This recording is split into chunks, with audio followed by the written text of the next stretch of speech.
2. A mecanização assume o comando. As organizações vistas como máquinas. Quando pensamos nas organizações como máquinas, começamos a vê-las como empresas racionais planejadas e estruturadas para atingir determinados fins. A máquina organizacional tem metas e objetivos.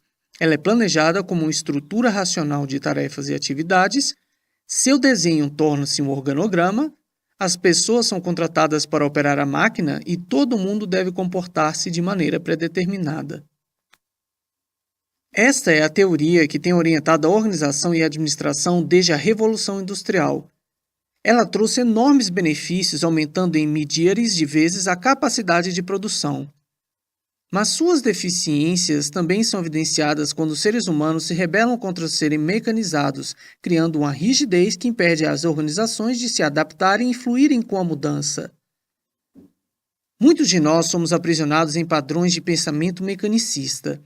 Ao nos tornarmos conscientes de como isto ocorre, podemos aprender a tirar proveito de seus pontos fortes e liberar nossa capacidade de organizar de maneiras diferentes. O sábio chinês Xuanzhu, que viveu no século IV a.C., conta a seguinte história.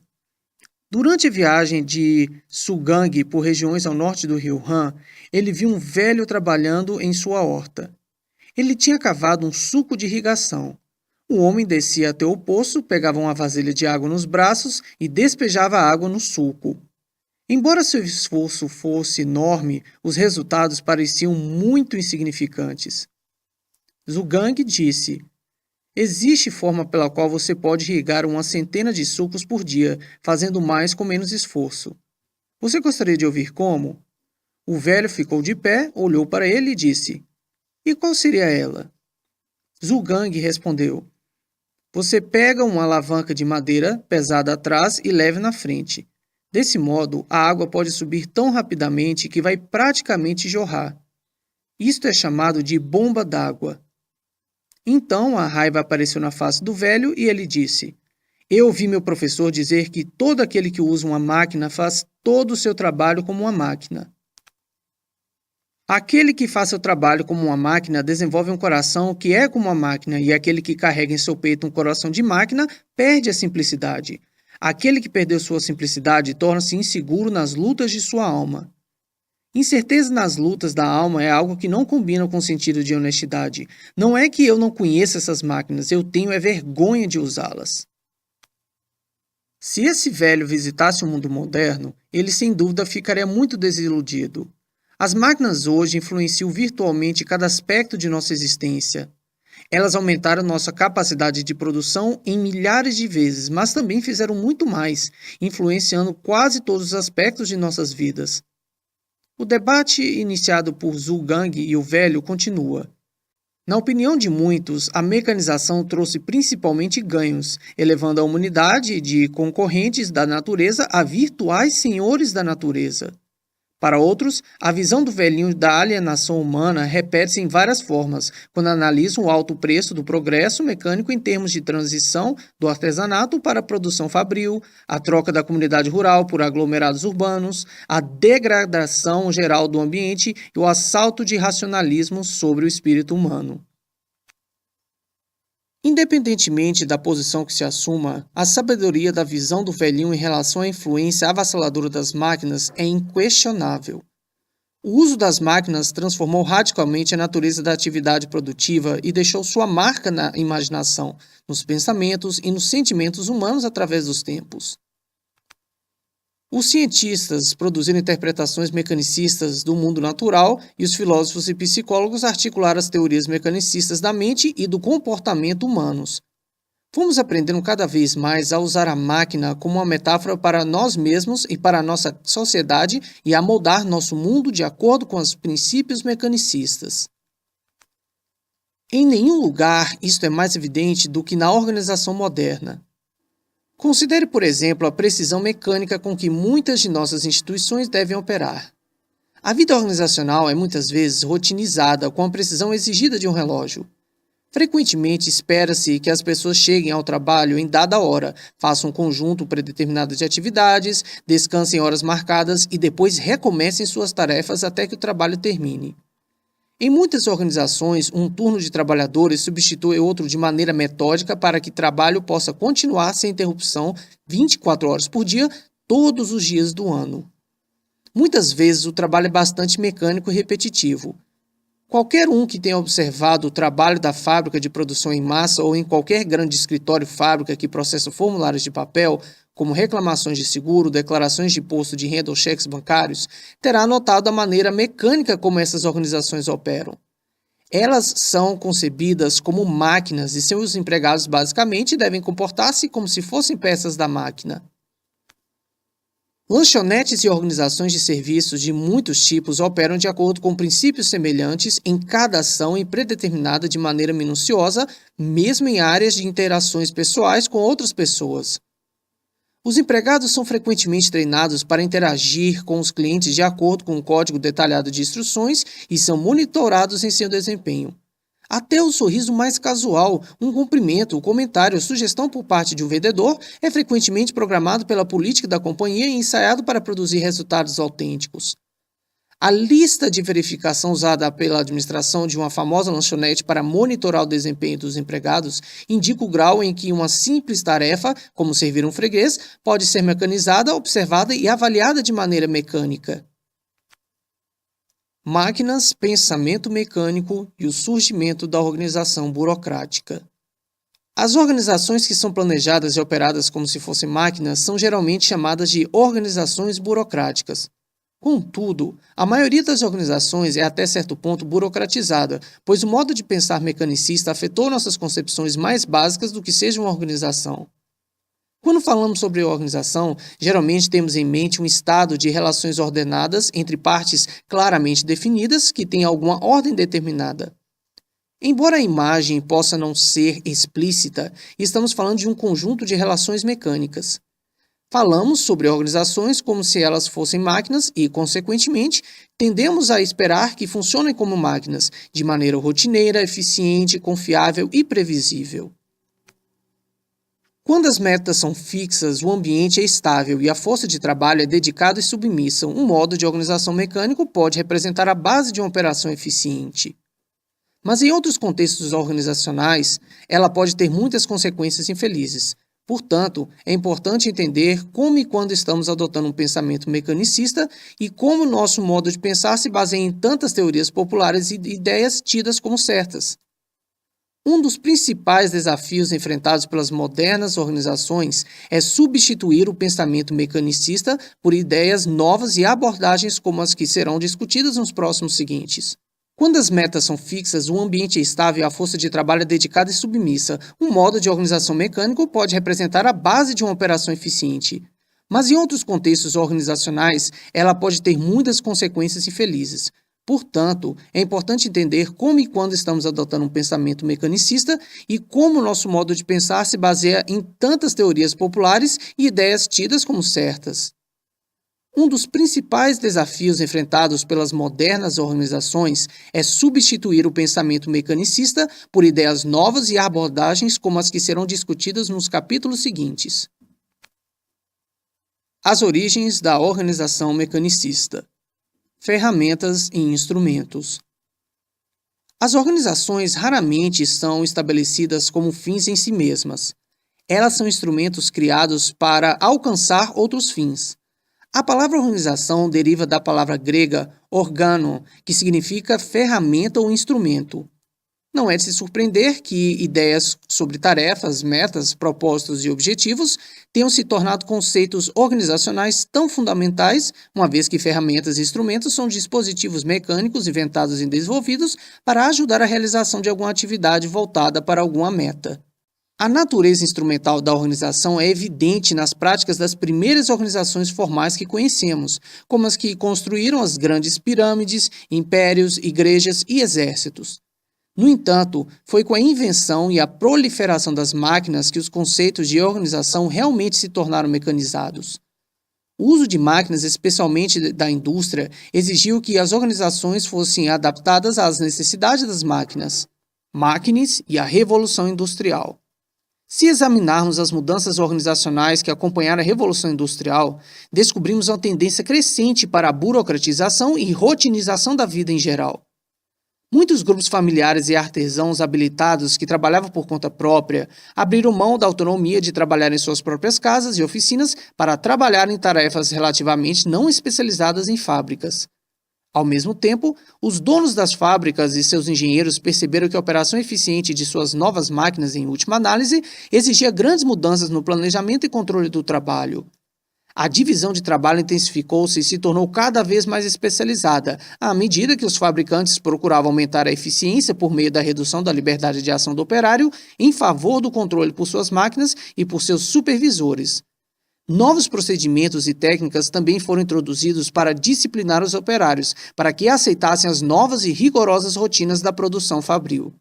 As Forças Armadas e a automação humana. Foi possível aprender muito sobre organizações mecanicistas, como as organizações militares, que, pelo menos desde o tempo de Frederico o Grande, da Prússia, tem sido um protótipo desse tipo de organização. Frederico, que reinou de 1740 a 1786, era fascinado pelo funcionamento de brinquedos automatizados, como bonecos mecânicos, e em seu esforço para transformar o exército em um instrumento confiável e eficiente, ele introduziu muitas reformas que, na realidade, serviram para reduzir seus soldados a autômatos. Entre essas reformas estavam a introdução de escalões e uniformes, a extensão e padronização de regulamentos, aumento da especialização de tarefas, uso de equipamento padronizado, a criação de uma linguagem de comando e treinamento sistemático que envolvia exercícios de guerra.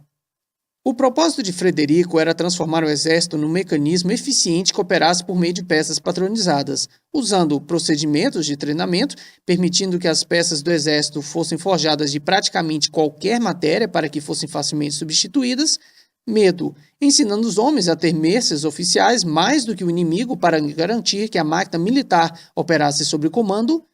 Distinção entre funções consultivas e de comando, para liberar orientadores especializados, staff, da linha de comando, para que pudessem planejar as atividades que garantissem o melhor uso de máquina militar. E descentralização, para permitir maior autonomia das peças em diferentes situações de combate. Muitas das ideias e práticas de Frederico tiveram grande importância na solução de problemas criados pelo desenvolvimento dos sistemas de produção em fábricas e foram paulatinamente adaptadas durante o século XIX à medida que os empresários lutavam para encontrar formas organizacionais adequadas à tecnologia da máquina. A nova tecnologia foi acompanhada e reforçada pela mecanização do pensamento e da ação do ser humano. Organizações que usavam máquinas tornavam-se cada vez mais semelhantes a máquinas. A visão de Frederico o Grande de um exército mecanizado gradualmente tornou-se uma realidade tanto na fábrica como nos escritórios. As origens da teoria clássica da administração e a administração científica. Durante o século XIX, foram feitas muitas tentativas de codificar e promover ideias que pudessem levar a uma organização e administração eficiente do trabalho. No entanto, no começo do século XX é que essas ideias foram sintetizadas numa teoria abrangente da organização e da administração. A burocracia de Weber. Um dos primeiros teóricos organizacionais a absorver os paralelos entre a mecanização da indústria e as formas burocráticas de organização foi Max Weber. Ele notou que a forma burocrática rotiniza o processo de administração exatamente como a máquina rotiniza a produção. Em seu trabalho, encontramos a primeira definição abrangente de burocracia, como uma forma de organização que enfatiza precisão, velocidade, clareza, regularidade, confiabilidade e eficiência, alcançada através da criação de uma divisão fixa de tarefas, supervisão de máquinas e regras e regulamentações detalhadas. Como sociólogo, Weber estava interessado nas consequências sociais da proliferação da burocracia e, como velhinho da história de Chuang Tzu, estava preocupado com o efeito em que ele teria sobre o lado humano da sociedade. Ele viu que a abordagem burocrática tinha o potencial de rotinizar e mecanizar quase todos os aspectos da vida humana, correndo o espírito humano e a capacidade de ação espontânea. Ele também reconheceu que ela teria graves consequências políticas ao minar o potencial de formas de organização mais democráticas. Duas outras importantes contribuições da teoria mecanicista foram feitas por um grupo de teóricos e profissionais da administração que estabeleceram as bases para o que conhecemos como teoria clássica da administração e a administração científica.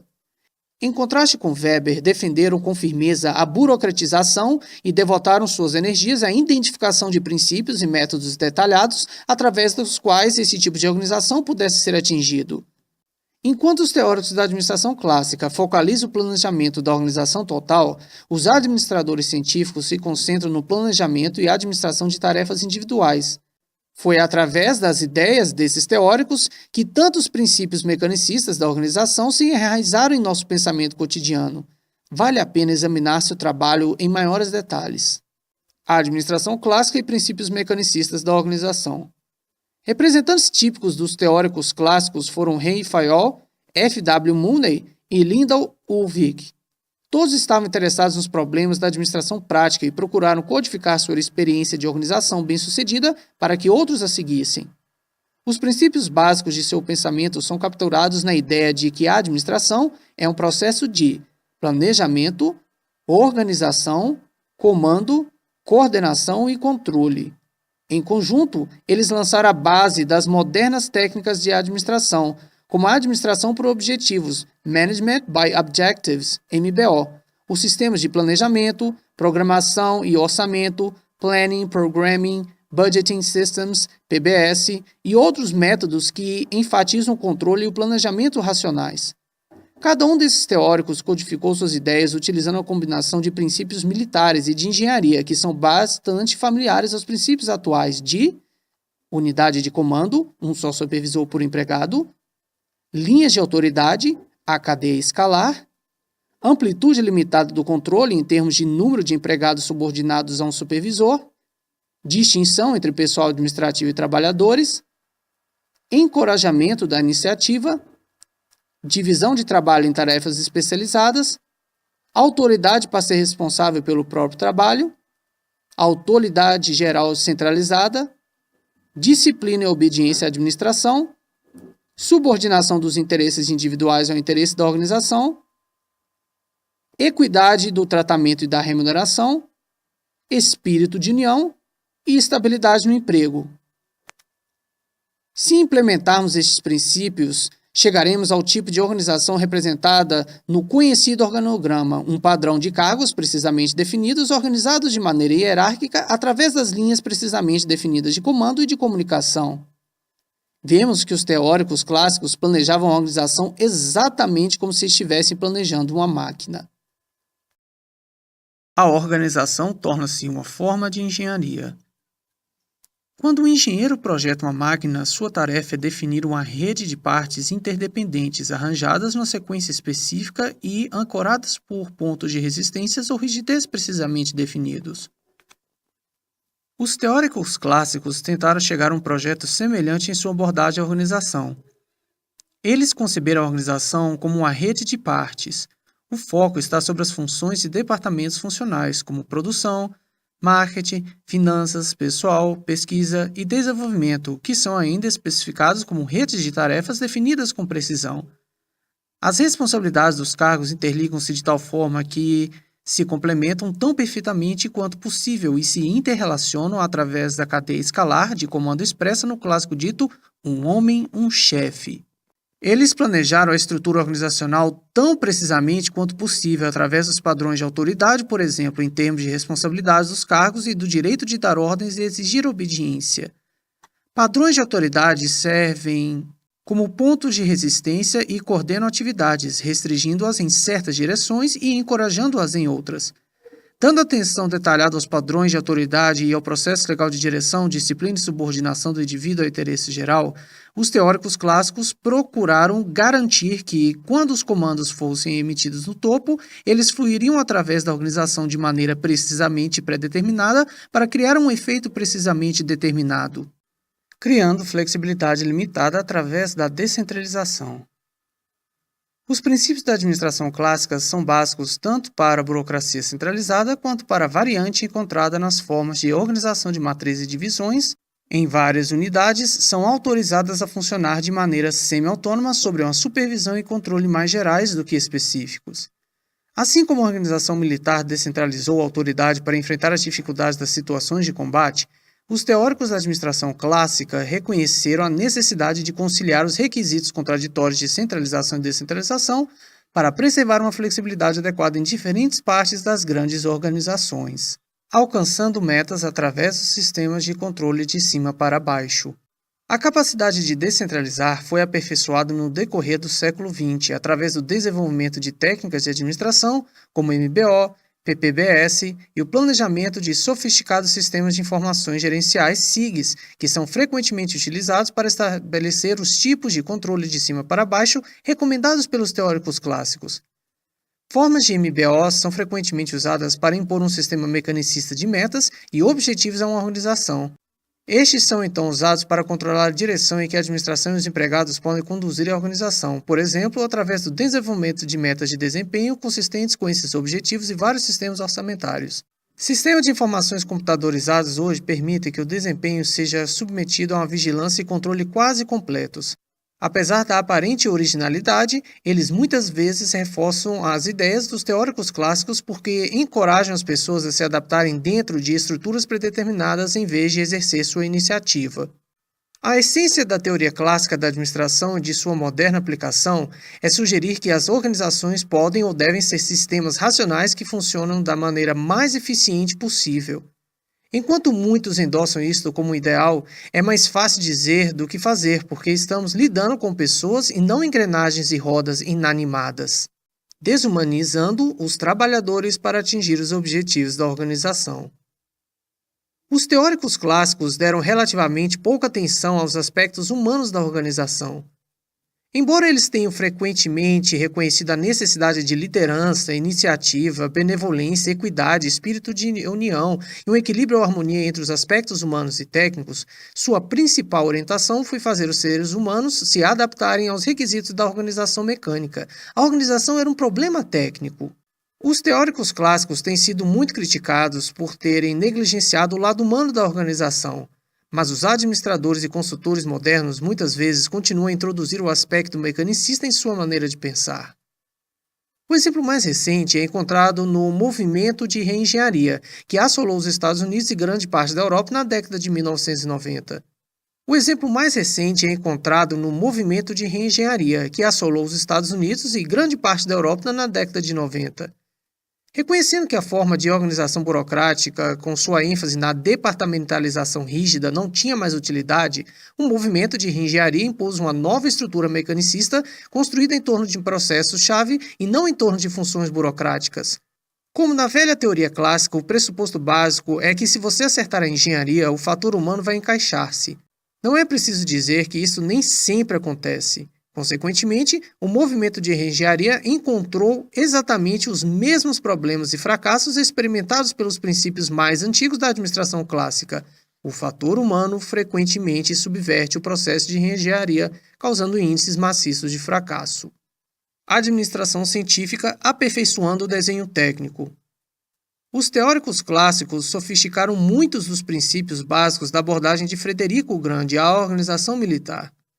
Mas foi o outro grande Frederico da teoria da organização, Frederick Taylor, quem as desenvolveu a um extremo lógico, aumentando a eficiência pela divisão do trabalho em suas menores partes componentes. Taylor foi um engenheiro americano cujos princípios da administração científica constituíram a base para o planejamento do trabalho durante a primeira metade do século XIX e eles prevalecem de uma forma ou de outra até os dias de hoje. Sua mensagem é a seguinte: transfira toda a responsabilidade pela organização do trabalho do trabalhador para o gerente. Os gerentes deveriam pensar em tudo que se relaciona ao planejamento e organização do trabalho, deixando os trabalhadores com a tarefa da implementação. Use métodos científicos para determinar a maneira mais eficiente de se realizar o trabalho. Planeje a tarefa do trabalhador, especificando com precisão a maneira como o trabalho deve ser feito. Escolha a melhor pessoa para fazer o trabalho planejado. Treine o trabalhador para fazer o trabalho eficientemente. Monitore o desempenho do trabalhador para garantir que os procedimentos de trabalho adequados sejam seguidos e que os resultados apropriados sejam alcançados. Taylor também defendeu o uso do estudo de tempos e movimentos como meio de analisar e padronizar as atividades do trabalho. Sua abordagem científica exigia a observação e medição rigorosa do trabalho para encontrar o melhor modo de fazer as coisas. No sistema de Taylor, até as tarefas mais simples, como carregar barras de ferros e remover terra, tornaram-se objetos da ciência. Modelos significativos de sua abordagem da administração científica são encontrados em numerosas fábricas, lojas e escritórios. A administração científica em lanchonetes, linhas de montagem e escritórios. Pense nas cadeias de lanchonetes que servem hambúrgueres, pizzas e outros produtos altamente padronizados. O trabalho é frequentemente organizado nos mínimos detalhes, com base em planos que analisam o processo total de produção, encontram os procedimentos mais eficientes e então alocam essas funções especializadas a pessoas treinadas para desempenhá-las de maneira muito precisa. Todo o trabalho de pensar é feito pelos gerentes e organizadores, deixando o trabalho de fazer com os empregados. A linha de verificação apresentada na figura ilustra perfeitamente a abordagem da administração de Taylor, mostrando como um trabalho simples, como o de receber e atender o pedido de um freguês, pode ser dividido em muitos elementos distintos que podem ser analisados e avaliados individualmente. A abordagem de Taylor do planejamento do trabalho também é encontrada nas formas tradicionais de linha de montagem de uma fábrica e nos processos de produção estritamente controlados e monitorados pela tecnologia do computador. Aqui, as ideias de Taylor estão embutidas na própria tecnologia, tornando os trabalhadores servidores ou acessórios das máquinas que controlam completamente a organização e o ritmo do trabalho. Os princípios de Taylor também tiveram uma grande influência sobre a organização do trabalho de escritório através de projetos que dividiram tarefas integradas em componentes especializados que puderam então ser alocados a diferentes empregados. Por exemplo, nos processos integrados de processamento de formulários de reclamações de seguros, um empregado muitas vezes é responsável por conferir a reclamação com a apólice, outro pode iniciar um processo de avaliação, outro poderia fazer a avaliação e um outro avaliar a avaliação e assim por diante. Sistematicamente aplicados, os 5 princípios de Taylor levaram ao desenvolvimento de escritórios-fábricas, onde as pessoas desempenham tarefas fragmentadas e altamente especializadas de acordo com o elaborado de sistemas de planejamento do trabalho e avaliação de desempenho. O efeito da administração científica de Taylor sobre o local de trabalho tem sido enorme, multiplicando a produtividade e ao mesmo tempo acelerando a substituição de artesãos habilidosos por trabalhadores não qualificados. Mas os aumentos de produtividade muitas vezes foram alcançados com um custo humano muito alto, reduzindo muitos trabalhadores a autômatos, exatamente como as formas do exército de Frederico o Grande fizeram com seus soldados há mais de 150 anos. Administração científica e desumanização. A administração científica é uma tendência tão difundida que hoje ela é frequentemente descrita como a tendência à McDonaldização. Esse termo dá a ideia de como os princípios organizacionais subjacentes à organização da cadeia de lanchonetes McDonald's, com sua ênfase na eficiência, qualificação, previsibilidade, controle e tarefas simplificadas, frequentemente descritas como tarefas MC, constituem um símbolo de organização em toda a sociedade. Os problemas humanos resultantes dos métodos tayloristas de organização têm sido muito óbvios desde que foram introduzidos. Para a maioria das pessoas, o trabalho da linha de montagem é simplesmente entediante e alienante. Os ciclos de trabalho são em geral muito curtos e os trabalhadores às vezes têm que fazer um trabalho que envolve 7 ou 8 operações diferentes a cada 40 ou 50 segundos, 7 ou 8 horas por dia, 50 semanas por ano. Quando Henry Ford estabeleceu sua primeira linha de montagem para produzir o modelo T, a rotatividade dos empregados subiu para aproximadamente 380% ao ano. Ele só conseguiu estabilizar a situação do trabalho e persuadir os trabalhadores a aceitar a nova tecnologia, dobrando o salário para o famoso $5 por dia. Quando a General Motors GM decidiu aumentar a eficiência em sua fábrica de Lordstown no final da década de 1960, no auge de seu envolvimento com essa tecnologia, a velocidade da linha de montagem foi aumentada para elevar a produção de 60 para 100 carros por hora.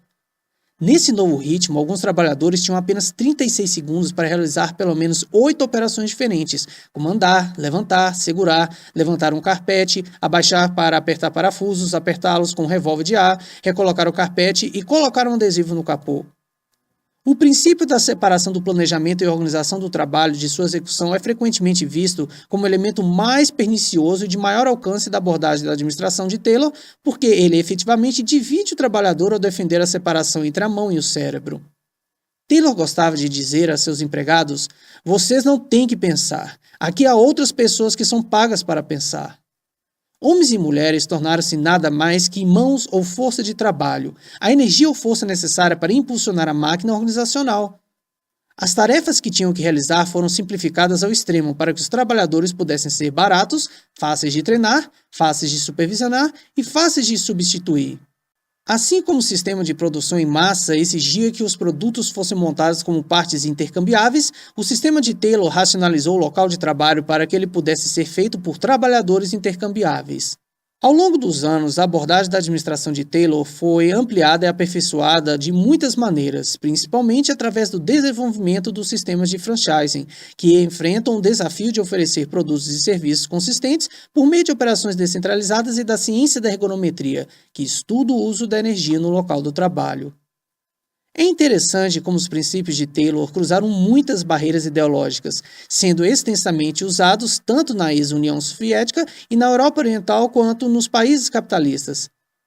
Este fato significa que o Taylorismo tanto é um instrumento para garantir o controle do local de trabalho, como um meio de gerar lucros.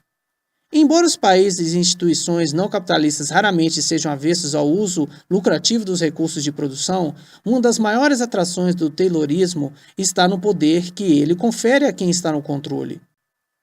Embora Taylor seja frequentemente visto como o vilão que criou a administração científica, é importante entender que ele, na realidade, era parte de uma tendência social mais ampla que envolve a mecanização da vida em geral. Os princípios subjacentes ao Taylorismo hoje são encontrados nos campos de futebol, nas pistas de atletismo, no ginásio e nas maneiras como racionalizamos e rotinizamos nossas vidas pessoais.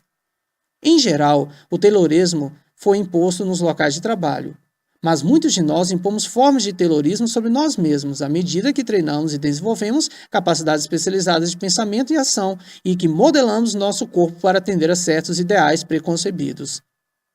Sobre a influência do mesmo tipo de mecanismo que ajudou a tornar o Taylorismo tão poderoso, muitas vezes vemos e tratamos a nós mesmos como se fôssemos máquinas. A feição realmente distinta do Taylorismo não é o fato de que Taylor tentou mecanizar a organização das pessoas e do trabalho, mas o grau em que ele conseguiu fazê-lo. Os trabalhadores de Taylor deviam ser tão confiáveis, previsíveis e eficientes quanto os robôs que hoje em dia o substituem. A história pode muito bem julgar que Taylor viveu antes de seu tempo.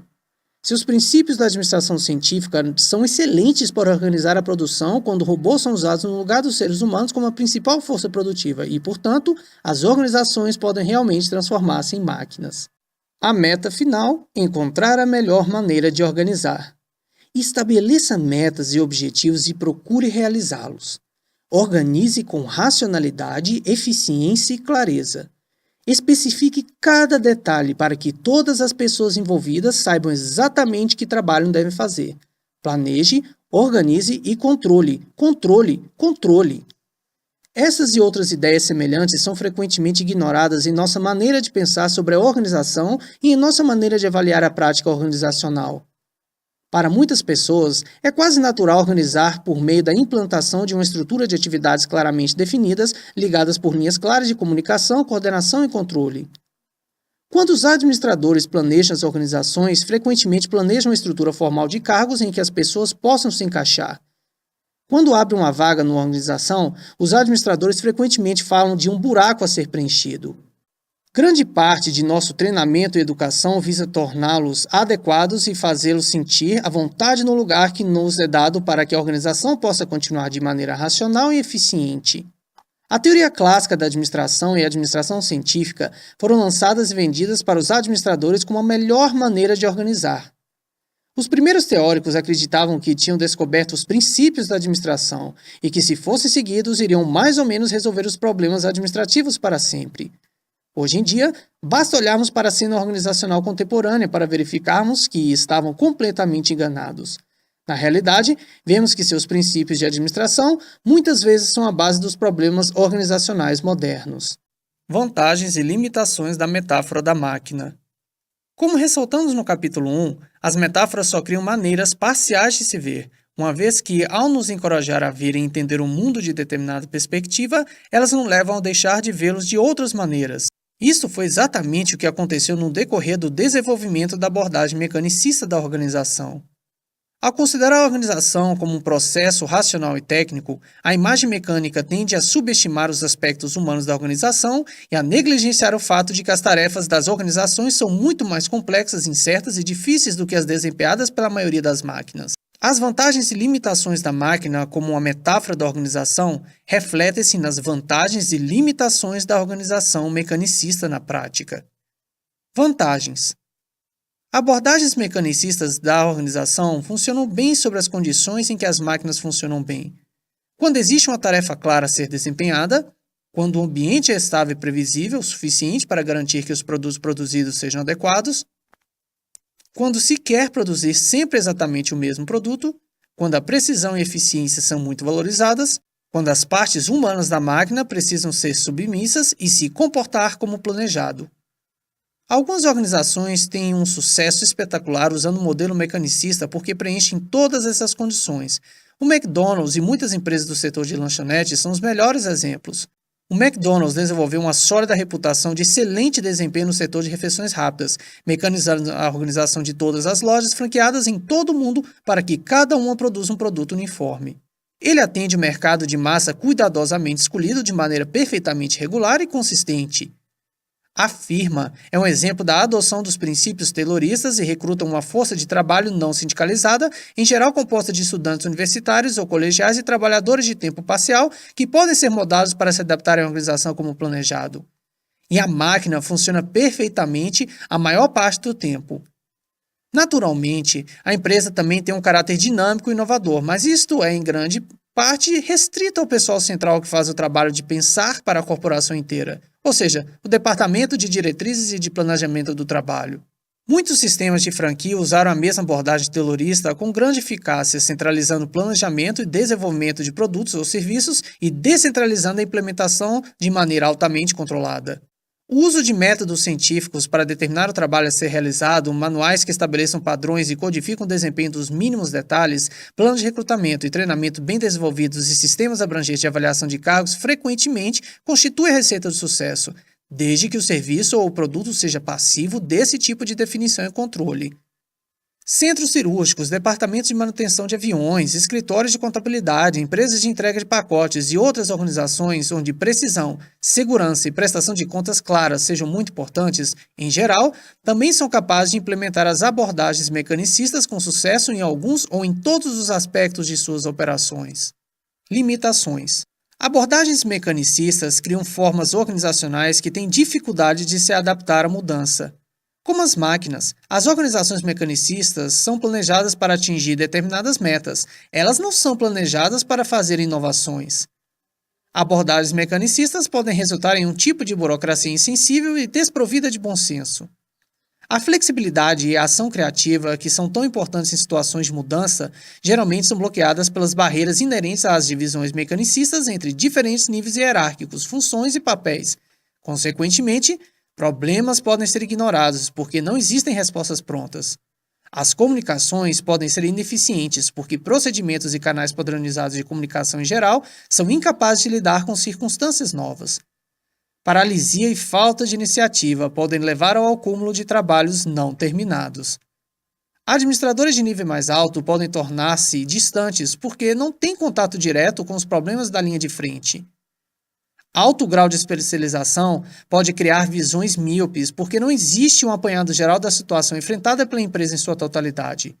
E definições mecanicistas de responsabilidades dos cargos podem encorajar muitos membros da organização a adotar atitude desse caso e de não questionamento do tipo "não é minha obrigação preocupar-se com isso, isso é responsabilidade sua, não minha", ou "estou aqui para cumprir ordens".